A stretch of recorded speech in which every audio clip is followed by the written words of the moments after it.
Comme il se trouvait avec eux, il leur recommanda de ne pas s'éloigner de Jérusalem, mais d'attendre ce que le Père avait promis. Ce que je vous ai annoncé, leur dit-il. Le verset 4 dit, comme il se trouvait avec eux, il leur recommanda de ne pas s'éloigner de Jérusalem, mais d'attendre ce que le Père avait promis. Ce que je vous ai annoncé, leur dit-il. Ces phrases, quand vous lisez un peu plus haut, vous continuez le texte, Actes des Apôtres, chapitre 1, vous continuez à la fin du chapitre, vous allez vous rendre compte que quand il a fini de leur parler, qu'est-ce qu'il fait? Il va monter au ciel. Et aujourd'hui, c'est le jour où nous commémorons la montée de notre Seigneur et Maître. Mais c'est important, chaque fois que, mon frère, il y a séparation, depuis que nous sommes en train de parler de la séparation, fais attention aux dernières paroles. Fais attention aux dernières volontés de quelqu'un avec qui tu te sépares. Fais très attention. Le Seigneur est en train de partir et ses dernières paroles aux disciples, c'est quoi? Il leur dit, et ce n'est même pas qu'il dit, le texte dit au verset 4, il leur recommanda. C'est une recommandation. C'est comme quelqu'un qui est en train de partir et il te recommande. C'est comme il te dit sa volonté, une chose que tu dois absolument faire. Il leur recommanda, je vous le dis avec insistance. Une recommandation, c'est avec insistance que ne fais pas ceci ou alors fais plutôt ceci. La Bible nous dit qu'il leur recommanda de ne pas s'éloigner, de Jérusalem. Ça, c'est quand nous parlons de la montée du Seigneur au ciel, beaucoup d'hommes et de femmes voient simplement l'aspect où Jésus a dit, je vais vous préparer une place. C'est bien, mais il a aussi dit ne pas s'éloigner de Jérusalem. Pourquoi Jérusalem? Parce qu'il est en train de partir, les disciples vont rester.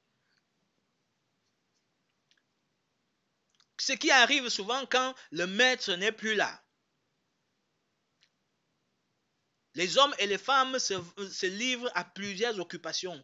Lui, il va partir. Il va laisser les disciples et il leur dit, je ne sais pas ce qui vous viendra à l'esprit. Allez à gauche, allez à droite. Aujourd'hui, chacun veut bouger, aller où il veut, quand il veut. Mais Jésus leur dit, non, attendez. Pourquoi attendre et en un lieu fixe? Il faut comprendre que les promesses de Dieu, elles s'accompliront à un endroit bien précis. Et c'est à toi de savoir où est-ce que ça va s'accomplir.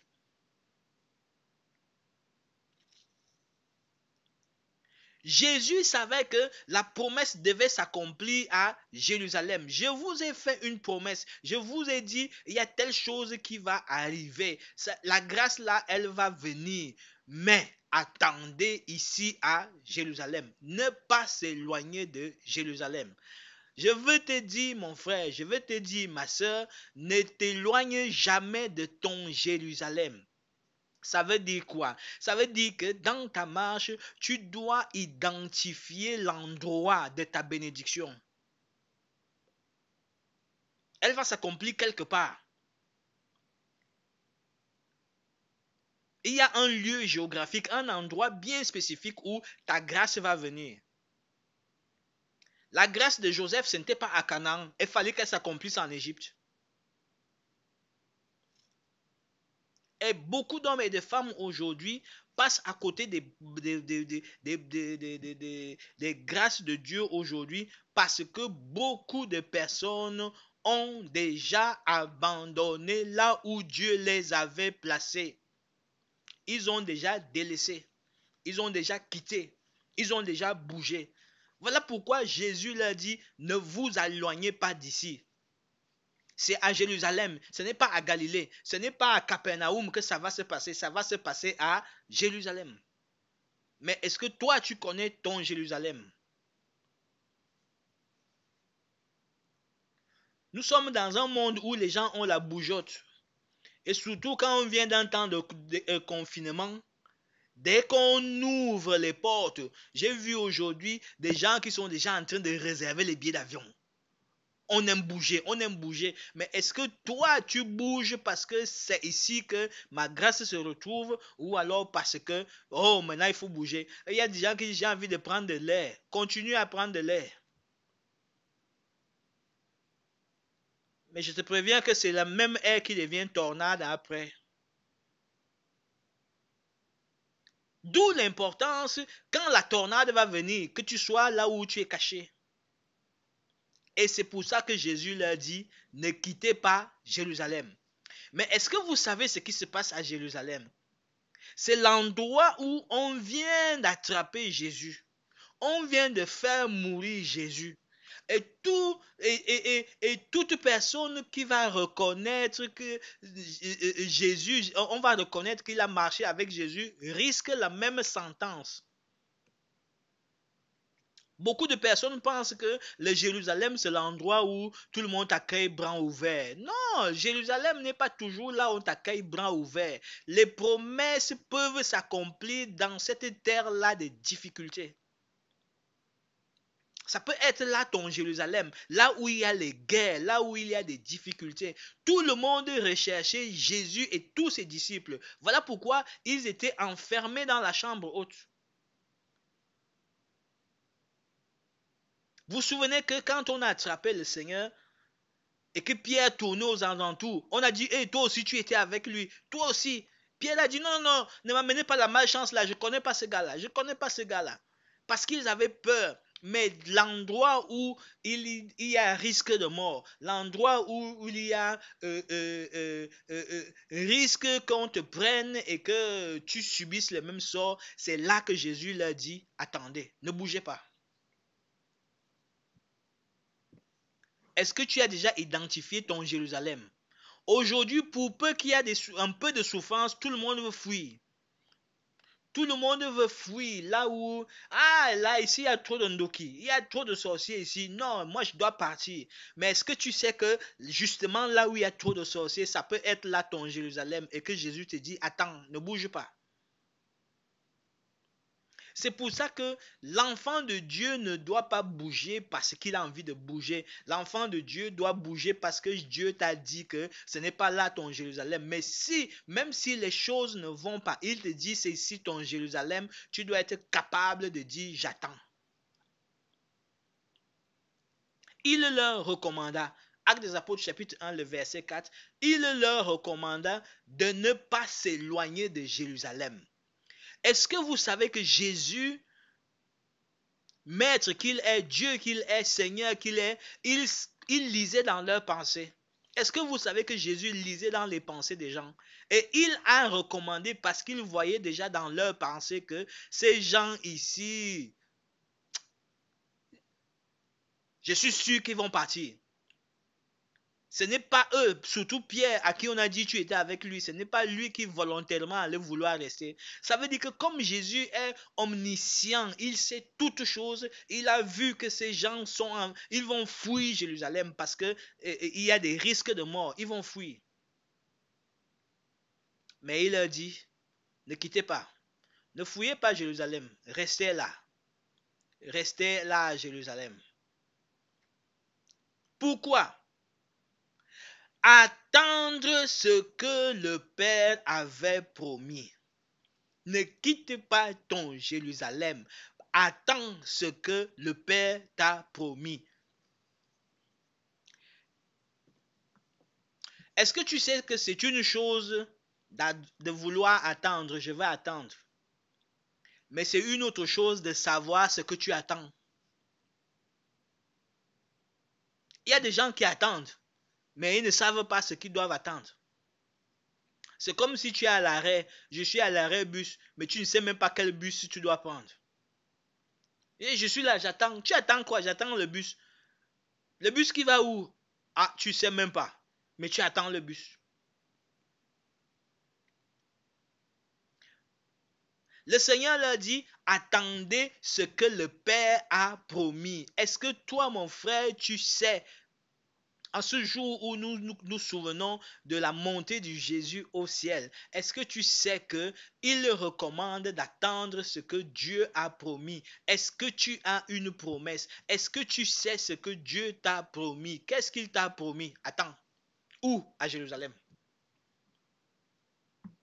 Ça, ce sont les dernières paroles du Seigneur avant de partir. Ce que le Père vous a promis. Ils sont nombreux aujourd'hui, comme on le dit souvent. Beaucoup d'hommes et de femmes ne savent même pas ce qu'ils veulent. La pire des choses qui puissent arriver, c'est de marcher avec quelqu'un qui ne sait pas ce qu'il veut. Ah, ça va être très compliqué, mon frère. Ça va être très compliqué, ma soeur. Il y a des gens qui te disent, oh, j'ai besoin de ceci. Mais à peine tu sors, il ne veut plus ça, il veut dire autre chose. Quand tu marches avec quelqu'un qui ne sait pas où il va, quelqu'un qui ne sait pas ce qu'il veut, c'est très compliqué. C'est ultra compliqué. Alors, si tu ne sais même pas déjà ce que toi-même tu veux, à plus forte raison ce que Dieu veut pour toi.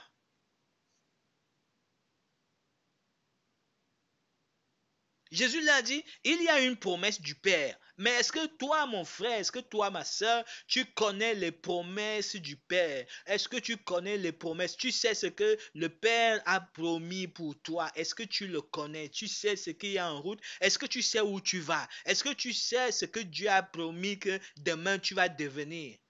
Ou alors tous les jours, tu attends, tu vis au jour le jour. Il y a des gens comme ça, ils vivent au jour le jour. Ah, l'argent est venu. Ah, alléluia. Et ils ne savent jamais que cet argent ici que Dieu me donne, c'est pour telle chose.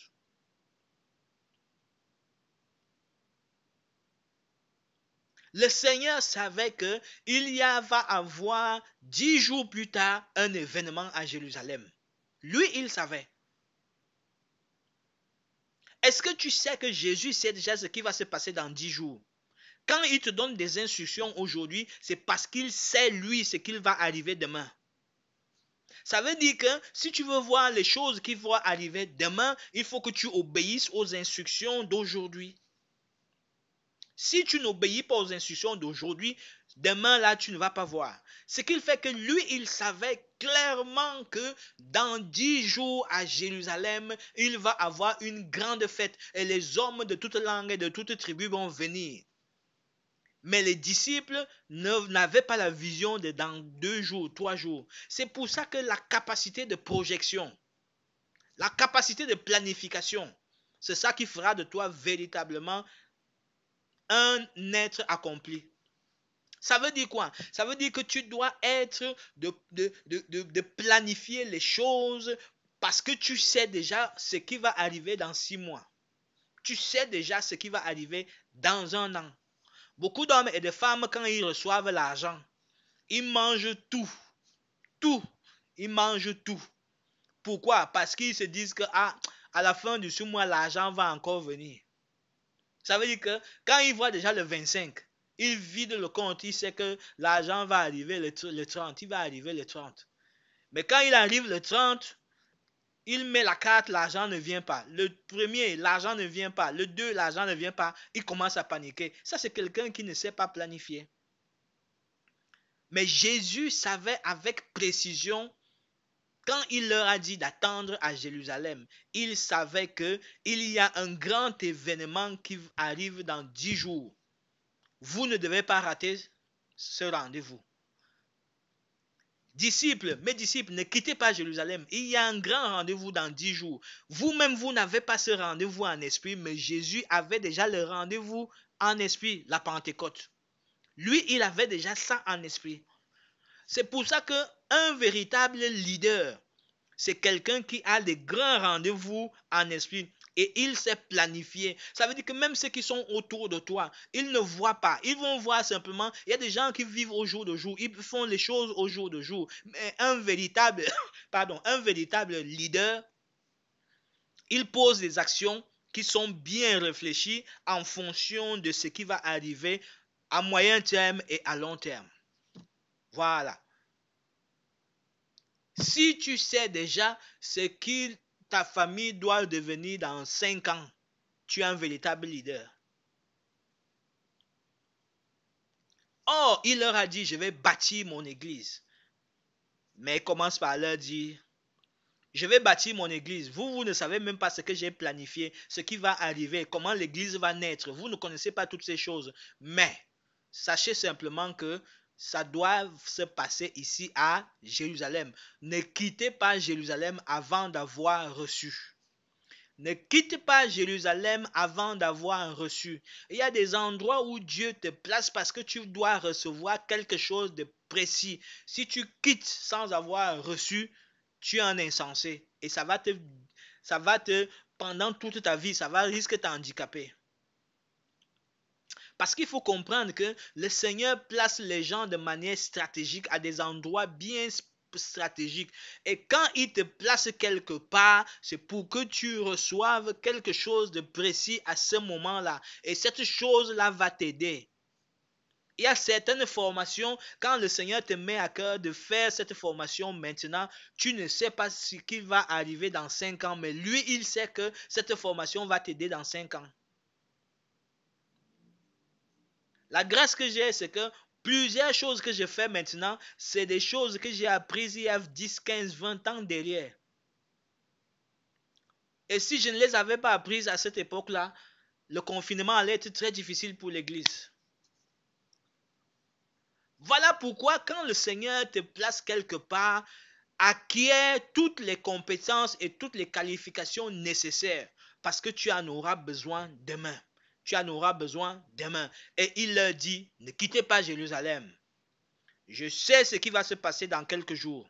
Vous-même, vous ne le savez pas, mais moi, je le vois déjà. Je vois déjà loin. C'est ça la puissance du leader. Avoir une vision loin, loin, loin, loin. Voir plus loin, voir plus loin. Et tu verras que la grâce de Dieu va venir. Voilà pourquoi nous allons prier aujourd'hui, mes frères. Peut-être que toi-même, tu négliges les recommandations du Seigneur. Parce qu'ils sont nombreux comme ça. Dieu te recommande, il te dit arrête de boire. Et toi tu dis caca, c'est juste un petit verre. Lui, il sait ce que ce verre-là va t'emmener comme problème demain. Dieu te dit, ma fille, maintenant, ne sors pas de la maison. Il te dit, mon fils, ne bouge pas, ne fais pas ceci, ne fais pas ça. Fais plutôt ça maintenant. Toi, tu négliges les recommandations du Seigneur. Ça risque de t'handicaper demain.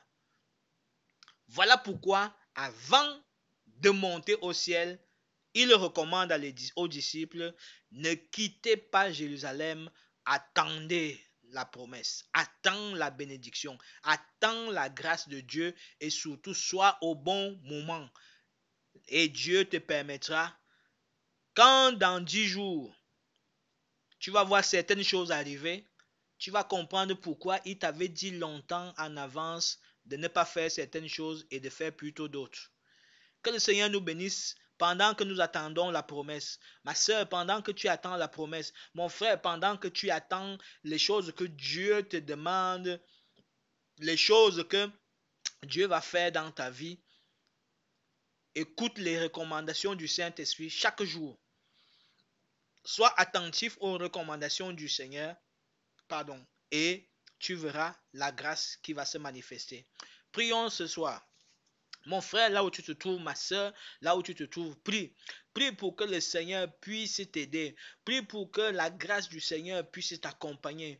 Prie pour que ce soir encore, le Seigneur t'aide. Si tu te rends compte qu'il y a des Jérusalem, là où Dieu t'avait placé, tu as déjà quitté. Tu es déjà parti parce que tu y avais des tribulations, parce qu'il y avait des difficultés, implore la grâce du Seigneur et peut-être même que tu étais sur le point de vouloir quitter. Il y a des gens qui sont sur le point de vouloir quitter le foyer parce qu'il y a des difficultés, quitter une formation parce qu'il y a des difficultés. Les disciples aussi voulaient déjà quitter Jérusalem et Jésus a lu dans leurs pensées. Il a vu que ces gens ici, ces gens, ils ont vu la persécution, ils ont vu ce qu'on m'a fait Et maintenant, ils ont déjà envie de quitter. Maintenant que je vais partir, je vais recommander à ces disciples-là de ne pas bouger, de ne pas bouger. Mon frère, est-ce que tu vois, est-ce que tu entends les recommandations du Seigneur?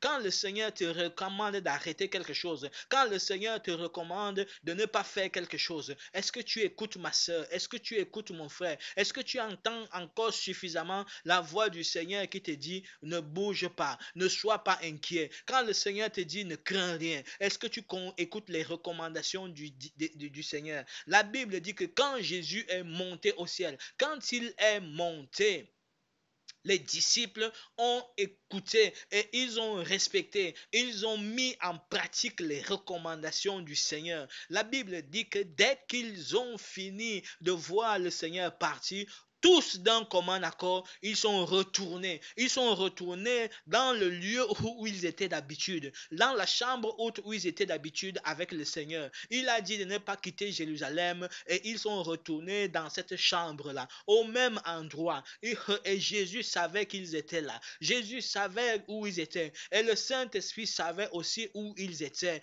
parce qu'ils ont obéi aux recommandations du Seigneur. Père, nous venons nous humilier. Nous voulons te demander pardon. Pardonne-nous, Seigneur, pour les nombreuses fois où nous avons décidé nous-mêmes de sauter par la fenêtre parce qu'on a vu les difficultés. Nous avons décidé nous-mêmes de laisser tomber parce qu'il y avait des épreuves, parce qu'on s'est dit non, ici là, on risque en vouloir à ma vie. Nous avons décidé nous-mêmes. La Bible nous enseigne, Seigneur, que quand Hérode a voulu tuer l'enfant Jésus, Seigneur, c'est toi-même qui as dit à Joseph, prends l'enfant et la mère, fuis. C'est toi-même qui lui as dit fuis. Mais maintenant que tu es en train de quitter les disciples, tu ne leur dis pas de fuir. Et tu savais clairement, tu savais avec précision qu'ils étaient en danger à Jérusalem. Ils étaient en danger. Mais toi, Seigneur, qui vois plus loin, plus loin que le danger d'aujourd'hui, tu savais que 10 jours après,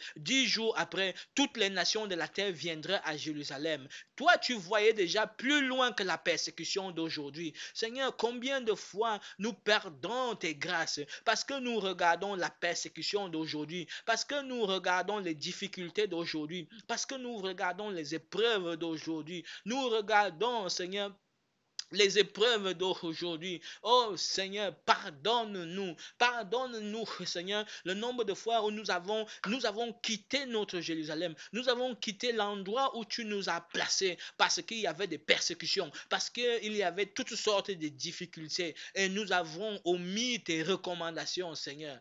Mais aujourd'hui, je t'en supplie, en ce jour où nous commémorons, Seigneur, ta montée au ciel, en ce jour où nous souvenons que, Seigneur, tu es monté pour nous préparer une place. En ce jour de grâce, Seigneur, je t'en supplie, aide ma soeur, aide mon frère à pouvoir discerner où est son Jérusalem, où est son Jérusalem, où est son Jérusalem, où est-ce que la promesse va s'accomplir, là, parce qu'elle va s'accomplir, elle va s'accomplir. Et Seigneur, nous sommes souvent, Yahweh, ignorants même, ignorant de ce que nous-mêmes nous voulons, ignorant de ce que toi tu veux pour nous, ignorant de toutes les promesses, Seigneur. Mais c'est en toi, Jésus, que les promesses sont oui et amen. Seigneur, comment pourrons-nous attendre efficacement si déjà nous ne savons pas qu'est-ce que tu as prévu pour nous?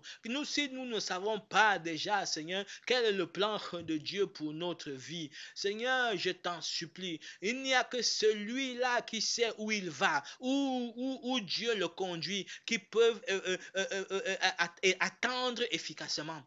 Seigneur, je t'en supplie, tous ceux qui sont sous le son de ma voix et qui ne savent pas, qui ne comprennent pas, qui se posent des questions, ils se posent des questions.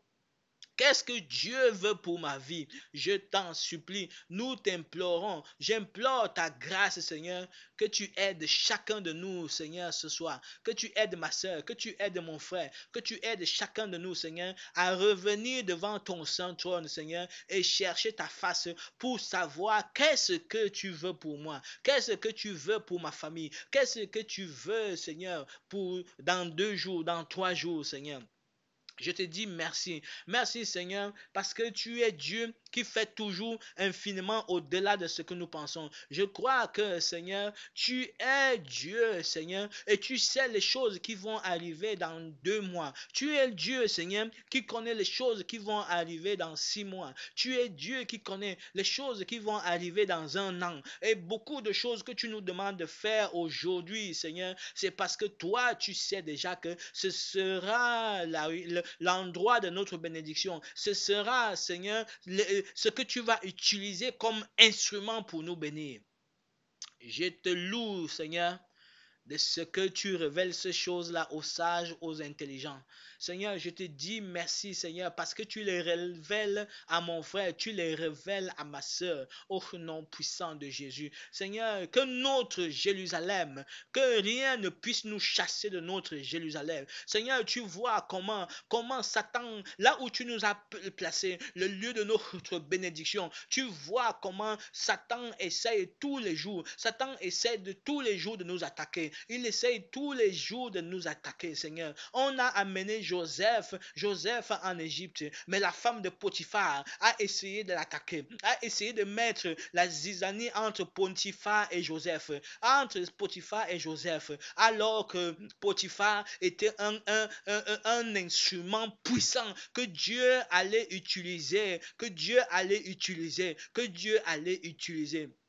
Oh Seigneur, et tu vois Seigneur que malgré les ruses de cette femme-là, Seigneur, Joseph a été mis dans une prison, la même prison où se trouvaient les serviteurs de Pharaon. Ça veut dire que Potiphar n'était pas n'importe qui, Seigneur, un esclave qui a désobéi dans sa maison et on met son prisonnier au même endroit où se trouvent les prisonniers du roi. Et tu vois vraiment comment Potiphar a été la pièce maîtresse, le centre de toute la destinée de Joseph, Seigneur. Combien de fois comme ça, Satan a essayé de nous attaquer. Il a essayé de nous attaquer sur l'endroit où toi, Seigneur, tu veux que nous puissions rester. Parce que, Yahweh, oh Seigneur, tu as un plan merveilleux, un plan merveilleux. Seigneur, si ces disciples-là avaient quitté Jérusalem,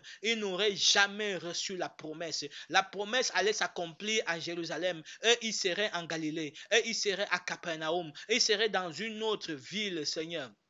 Et la Bible nous dit même que, Seigneur, après ta mort, Yahweh, après ta mort, et quand tu es ressuscité, un grand nombre était déjà retourné à la pêche. Tu savais que ce qui s'était passé avant pouvait aussi se passer après ta montée au ciel. Seigneur, combien de fois nous sommes comme ça? Nous avons nos projets, nous avons nos visions, et parfois ces choses-là nous éloignent de ce que tu as prévu pour nous.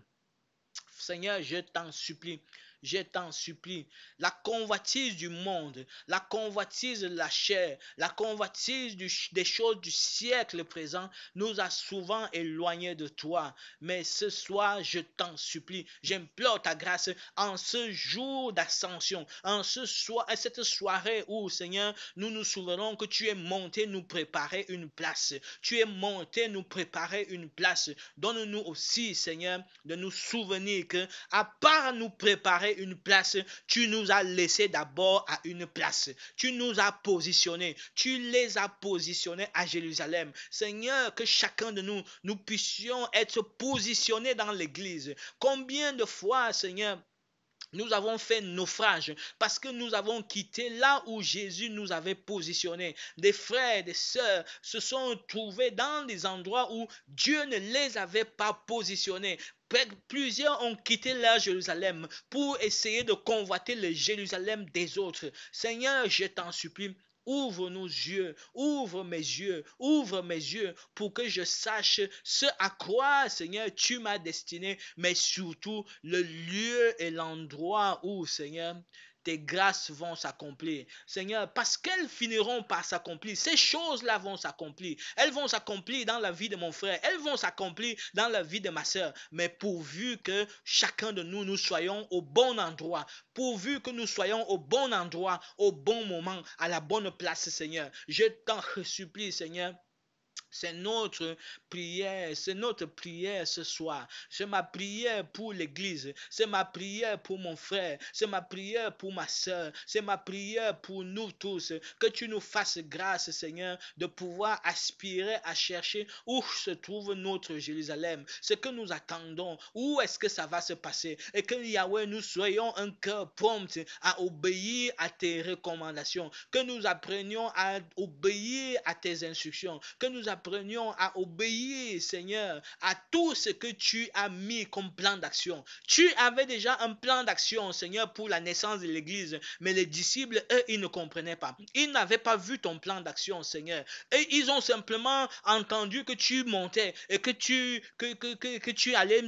n'allais pas les laisser seuls. Mais ils ne comprenaient pas. Ils ne voyaient pas le plan d'action, alors que le plan était déjà en route. Il était déjà en route. La création de l'Église était déjà là. La naissance de l'Église était déjà là. Dans ces instructions, ne quittez pas Jérusalem.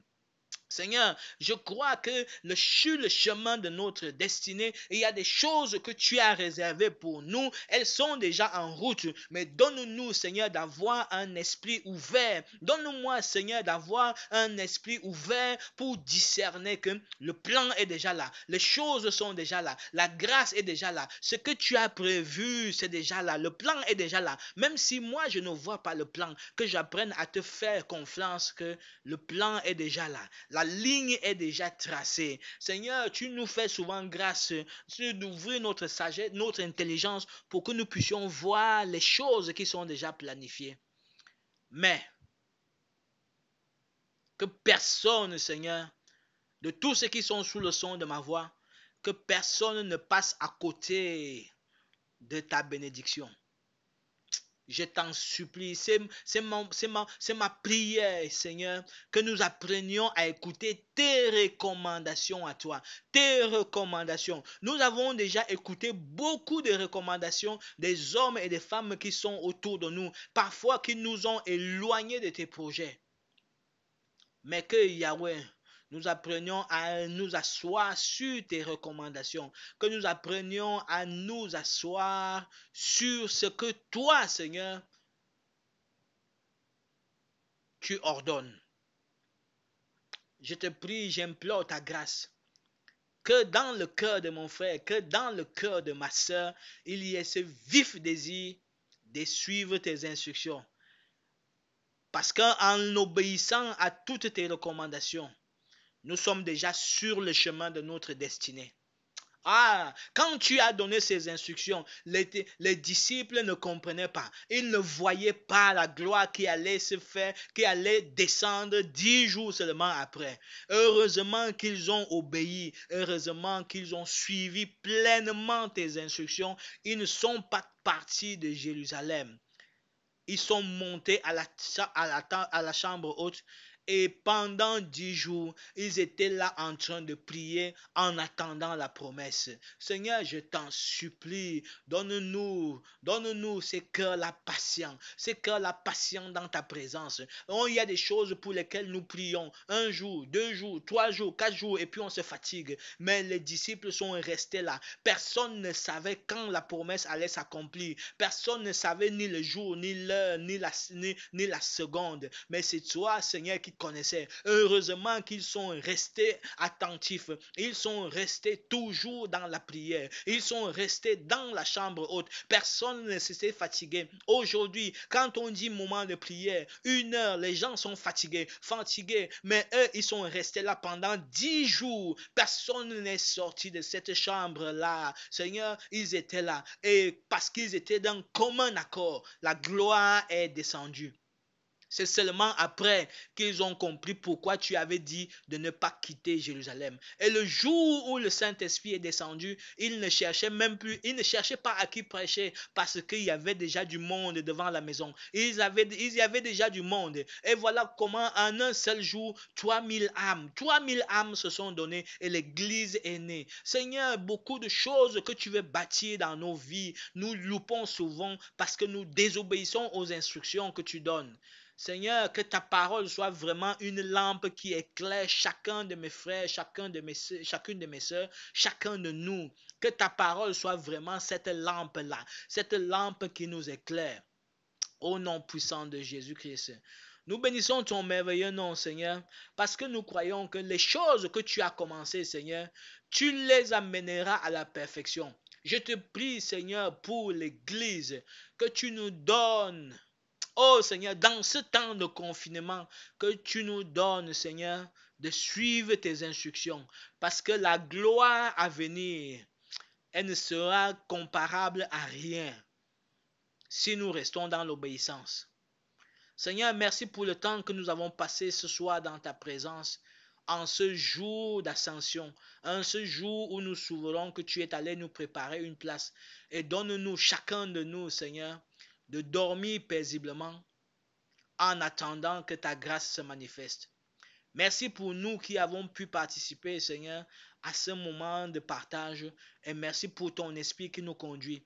Que ta paix, ta sécurité, ton amour parfait soient notre partage dès maintenant et à jamais.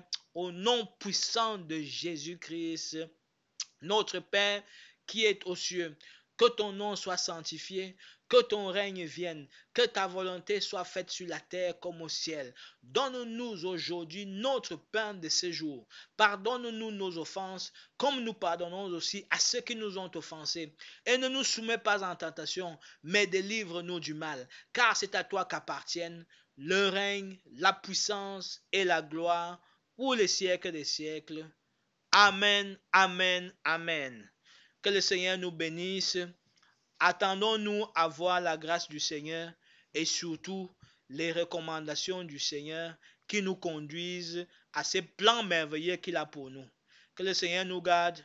Bonne nuit à tous au nom puissant de Jésus-Christ.